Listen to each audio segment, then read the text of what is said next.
Bonjour, chers amis auditeurs et auditrices. C'est avec gravité que j'aborde cette émission, car notre planète vit une époque périlleuse, la plus dangereuse peut-être depuis la fin des années 30 du siècle dernier. Ce que nous sommes en train de vivre depuis quelques années n'est pas sans point commun d'ailleurs avec ce que nos grands-parents ont vécu en 1938-1939. Mais il existe aussi de nombreuses différences. À l'époque, aucun des protagonistes ne possédait encore d'armes nucléaires. Et la montée des périls concernait, je n'ose pas dire seulement, deux régions du globe, l'Europe et l'Extrême-Orient.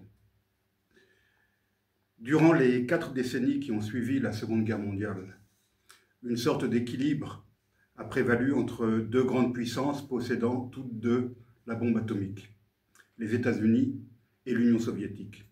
Chacune avait imposé sa tutelle sur sa zone d'influence, telle que délimitée lors des accords de Yalta. Cet équilibre de la terreur n'a pas empêché cependant des conflits localisés d'apparaître et parfois même de perdurer. Lutte pour l'indépendance dans des pays d'Afrique et d'Asie, guerre civile, rébellion et parfois même conflits ouverts entre pays voisins, comme ce fut le cas entre l'Éthiopie et la Somalie à la fin des années 70, et à plusieurs reprises entre l'Inde et le Pakistan, et aussi bien sûr entre Israël et ses voisins. En 1974 eut lieu un conflit hors norme, car interne à l'Occident, lorsqu'un pays de l'OTAN, la Turquie, s'est permis d'envahir une île indépendante, Chypre, et d'y imposer la création et le maintien d'un État fictif à sa botte dans sa zone d'occupation. Cette situation perdure jusqu'à nos jours dans l'indifférence internationale. La plupart de ces conflits étaient bien circonscrits et les deux superpuissances n'agissaient qu'en coulisses, en sous-main, armant et équipant les uns ou les autres, mais n'intervenant jamais directement. Puis vint la démocratisation des pays satellites de l'URSS à partir de 1989 et la dislocation de cette dernière en 1991. La guerre froide avait pris fin, ainsi que l'équilibre de la terreur. Désormais, la grande puissance survivante se comporta comme l'unique superpuissance, imposant plus que jamais ses valeurs et sa vision de l'ordre mondial. Mais c'était sans compter avec la montée d'une nouvelle grande puissance, la Chine populaire, ou avec le sentiment d'humiliation du principal pays issu de l'ex-Union soviétique, la Russie. C'était sans compter aussi avec la dissémination de l'arme atomique à travers le monde. Outre les États-Unis, la Russie, le Royaume-Uni et la France, des pays comme l'Inde et le Pakistan l'ont également développée et testée, tandis qu'Israël la possède également, sans toutefois l'annoncer officiellement. Pire, une moitié de pays qui vit sous la chape de plomb d'une dictature dynastique ubuesque et dont la population souffre de la faim, la Corée du Nord l'a également acquise et l'a aussi testée. Elle en a même fait une source d'orgueil national. Une autre dictature, celle des mollahs iraniens, est sur le point de faire de même. Enfin, depuis la fin de la guerre froide, de sanglants et longs conflits frontaliers ont eu lieu, comme entre l'Éthiopie et l'Érythrée en 1998-2000. La guerre qui conduisit au génocide au Rwanda en 1990-1994 a rapidement embrasé toute la région des Grands Lacs. Depuis 1996 jusqu'à nos jours, ce conflit n'a pas cessé en République démocratique du Congo, faisant des millions et des millions de morts dans la plus grande indifférence internationale et médiatique. D'autres conflits ont au contraire connu une très grande couverture médiatique et une très grande mobilisation de la rue arabo-musulmane et même de nos jours de la rue française, anglaise ou autre. Je veux bien sûr parler des conflits qui ont opposé et qui continuent à opposer Israël et ses voisins immédiats, à savoir les groupes terroristes de Gaza et du Liban. Malgré les nombreux accords de paix signés par l'État hébreu avec des États arabes autrefois hostiles, l'irritante question dite palestinienne n'a toujours pas trouvé de juste solution, tant les extrémistes des deux bords, peu soucieux d'arriver à un compromis, contribuent à attiser quotidiennement le conflit. Dans cette crise interminable, de nouveaux venus sont même apparus, compliquant un peu plus une situation ô combien explosive. Je veux parler en particulier des rebelles yéménites, les Houthis, qui, non contents de lancer des missiles en direction d'Israël, perturbent aussi le commerce international en ciblant la navigation dans la mer Rouge. Quant à la nouvelle puissance, la nouvelle superpuissance économique et militaire, la Chine dite populaire, elle abuse de sa puissance pour faire perdurer son système monolithique à parti unique, réprimant férocement toute dissidence interne, tout en asservissant ses marches occidentales, Tibet et Turkestan, alias Xinjiang, tentant plus que jamais d'éradiquer la culture ancestrale et les religions de ces vastes contrées oubliées de l'opinion internationale, contrairement à Gaza. Pire, la Chine de Pékin tente d'imposer un état de fait inacceptable en annexant toute la mer appelée à tort mer de Chine et qui borde de nombreux autres pays tels que le Vietnam, les Philippines, la Malaisie, Brunei et bien sûr Taïwan. En ce qui concerne cette dernière île, indépendante de fait depuis 1949 et de surcroît démocratique, Pékin ne fait pas mystère de son intention de l'envahir dès que possible. Déjà, les autorités chinoises ont effacé la démocratie hongkongaise au mépris de l'accord signé avec Londres, accord qui avait permis la rétrocession de ce territoire à la Chine en 1997. Que la démocratie et la liberté d'expression puissent s'épanouir sur une grande île de culture chinoise comme Taïwan est tout simplement insupportable pour Xi Jinping et son régime. Ils ont fait de l'annexion de l'ancienne Formose une cause nationale qui leur permet de tenter de faire oublier aux Chinois leurs nombreux autres problèmes, alors que Taïwan, historiquement, n'a jamais fait partie de la République populaire de Chine. Il est clair que Xi Jinping a l'œil rivé sur Washington. S'il devait percevoir le moindre fléchissement dans le soutien des États-Unis pour Taipei, il n'hésitera pas à passer à l'offensive et à essayer de s'emparer de Taïwan par la force, même si cela devait se faire au prix d'énormes pertes humaines, tant du côté chinois que taïwanais. L'autre œil de Xi Jinping est quant à lui fixé sur l'Ukraine. Une issue de ce conflit qui serait favorable à Moscou ne pourrait que l'encourager un peu plus dans ses visées expansionnistes. Cela m'amène bien sûr à évoquer cette abominable guerre d'agression russe contre l'Ukraine, un conflit de tranchées et d'offensives stupide et coûteuse en vie humaine qui ramène l'Europe aux pires heures de la Première Guerre mondiale et même de la Seconde. Si cette guerre devait se conclure par la cession de territoires ukrainiens à la Russie, ce serait la remise en cause du dogme de l'intangibilité des frontières internationalement reconnues. Ce serait aussi un précédent très dangereux qui ouvrirait la voie à d'autres revendications territoriales, non seulement de la Russie à l'égard de ses voisins, mais aussi de l'Azerbaïdjan à l'égard de l'Arménie, du Rwanda envers la République démocratique du Congo, du Venezuela au sujet d'une grande partie du territoire du Guyana, et même des États-Unis sur le Groenland, voire même sur le Canada. Dans une telle situation, la France pourrait rêver de récupérer, pourquoi pas, les îles anglo-normandes, et la Corse devrait songer à récupérer l'île de Capraille. J'exagère à peine. Toutes ces considérations géopolitiques fort pessimistes, je dois le reconnaître, ont leur origine dans l'inquiétante tension de ces dernières semaines entre l'Inde et son voisin pakistanais. Comment évoquer cette situation sans rappeler ses origines? Comme le conflit israélo-arabe, ce conflit est le résultat d'une décision aberrante prise par le Royaume-Uni et des puissances fort éloignées des réalités du terrain, à savoir la décision de diviser un seul et même pays pour y créer deux États. En 1947, l'ONU a concocté un plan de partage de la Palestine mandataire entre un futur État juif et un futur État arabe. Mais les frontières dessinées arbitrairement, loin de la Palestine, n'étaient pas viables, ni pour l'État juif, ni pour l'éventuel État arabe. L'origine des guerres à répétition depuis 1948 jusqu'à nos jours se trouve incontestablement dans ce tristement célèbre plan de partage. La solution à deux États n'a pas fonctionné et elle ne fonctionnera jamais. Il suffit de regarder une carte, voire d'aller sur le terrain comme je l'ai fait, pour s'en persuader. Il en va de même pour les conflits indo-pakistanais, nés de l'épouvantable solution à deux États imposée par Londres aux populations de leur empire des Indes. Le Pakistan, tel qu'imaginé par les bureaucrates coloniaux, n'avait aucune légitimité historique, culturelle ou linguistique. Sa seule légitimité, à laquelle il s'est accroché depuis 8 décennies, est la religion, à savoir l'islam. L'idée était que tous les musulmans du sous-continent deviendraient les citoyens d'un nouvel État nommé Pakistan. Pour ce faire, les bureaucrates de Londres ont dessiné sur une carte une frontière censée séparer les zones à majorité musulmane du reste de l'Inde à majorité hindoue.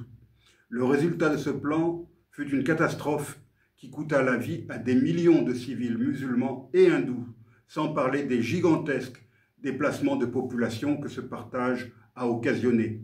Des dizaines de millions de malheureux ont dû abandonner leurs terres ancestrales et prendre les routes de l'exode pour aller s'installer sur des territoires qui leur étaient inconnus et dont souvent ils ne parlaient même pas la langue locale. C'est ainsi que des musulmans indiens ont tout perdu pour aller vivre au Pakistan, alors que les hindous qui vivaient dans ce qui était devenu le Pakistan ont connu le même sort et le même exode, mais en sens inverse, pour aller s'installer dans ce qui restait de l'Inde. Ce partage et la création de deux États n'a en rien réglé le problème et n'a pas empêché plusieurs guerres d'éclater entre les deux voisins.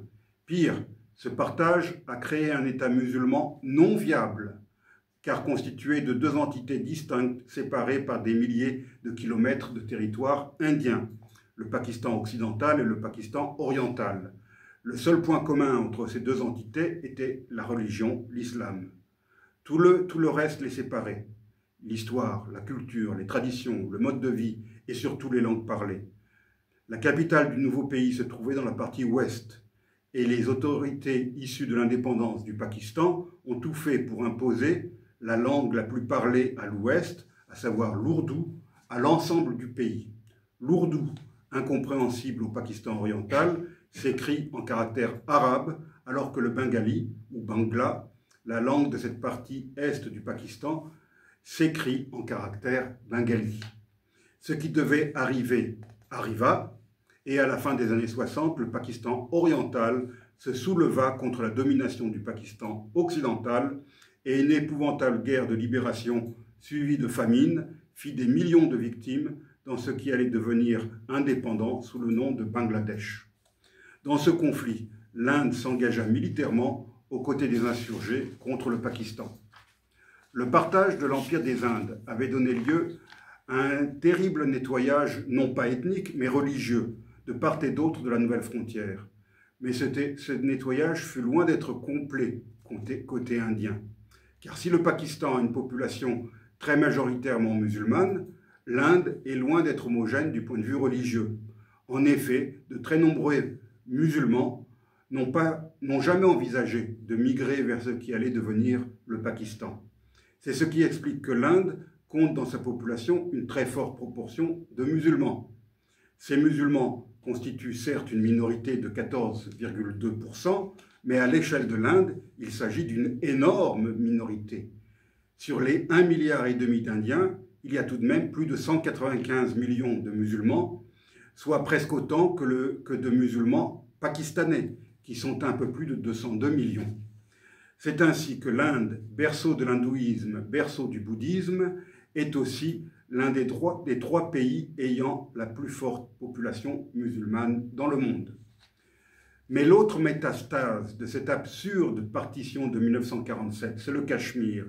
Et c'est cette métastase qui est à l'origine de la tension accrue entre l'Inde et le Pakistan de ces dernières semaines, tension qui a dégénéré le 7 mai en bombardement de part et d'autre de ce qui fait fonction de frontière entre Inde et Pakistan.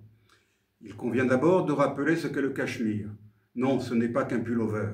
Le Cachemire est une région montagneuse, située à l'extrême nord du sous-continent indien, couvrant une superficie totale de 218 000 km². Autrefois, cette région constituait l'état princier de Jammu et Cachemire. En 1947, le Maharaja hindou de cet État à majorité musulmane a fait appel à l'armée indienne afin de faire face à une menace d'invasion pakistanaise. Cela conduisit, le 26 octobre 1947, la principauté du Jammu et Cachemire à adhérer à l'Inde. Or, le partage de l'ancien empire des Indes prévoyait, nous l'avons vu, que les régions à majorité musulmane fassent partie du Pakistan. Cette première crise autour du Cachemire dégénéra en combat entre groupes armés musulmans, sikhs et hindous, ce qui entraîna une intervention de l'ONU qui établit une ligne de cessez-le-feu entre secteurs sous contrôle pakistanais et secteurs sous contrôle indien. Le Cachemire se retrouva ainsi divisé, non pas en deux, mais en trois. La vallée du Cachemire, à 95% musulmane, le Jammu, aux 2/3 hindous, et le Ladakh, majoritairement bouddhiste, appartiennent à l'État fédéré indien. L'ouest et le nord du Cachemire, à savoir l'Azad Cachemire et le Gilgit-Baltistan, qui furent quant à eux intégrés au Pakistan. Enfin, l'Aksai Chin et la vallée de Shaksgam, au nord-ouest du territoire, ont été annexés en toute illégalité par la Chine populaire. C'est ce partage de fait, rejeté par les uns et les autres, qui fut la principale cause de la seconde guerre indo-pakistanaise en 1965. Depuis, le Pakistan continue à revendiquer l'ensemble du territoire et il abrite sur son sol des groupes armés rebelles qui mènent des actions de guérilla, voire des actes terroristes du côté indien de la ligne de cessez-le-feu. L'actuel gouvernement indien est dirigé par un parti à dominante religieuse hindoue et un Premier ministre qui passe pour être un fondamentaliste hindou, donc hostile aux minorités religieuses, en particulier les musulmans.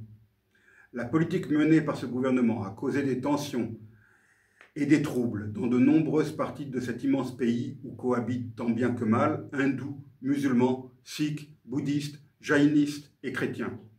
L'abattage des vaches par les musulmans, alors qu'elles sont considérées comme sacrées par les hindous, a provoqué de très nombreux incidents. Au Cachemire indien, la tension s'est accrue, en particulier depuis que le Premier ministre a révoqué en 2019 l'autonomie constitutionnelle dont jouissait le territoire au sein de l'Inde. Le 22 avril dernier, 28 touristes indiens ont été tués et plus d'une vingtaine blessés dans une embuscade dans la vallée de Baisaran, accessible seulement à pied et à cheval, près de la commune de Pahalgam, dans la partie indienne du Cachemire. Les attaquants avaient préalablement fait le tri entre les touristes avant d'abattre seulement, si je puis dire, les non-musulmans. Le Front de résistance, une branche du groupe islamiste Lashkar-e-Taïba, a revendiqué la responsabilité de cette embuscade.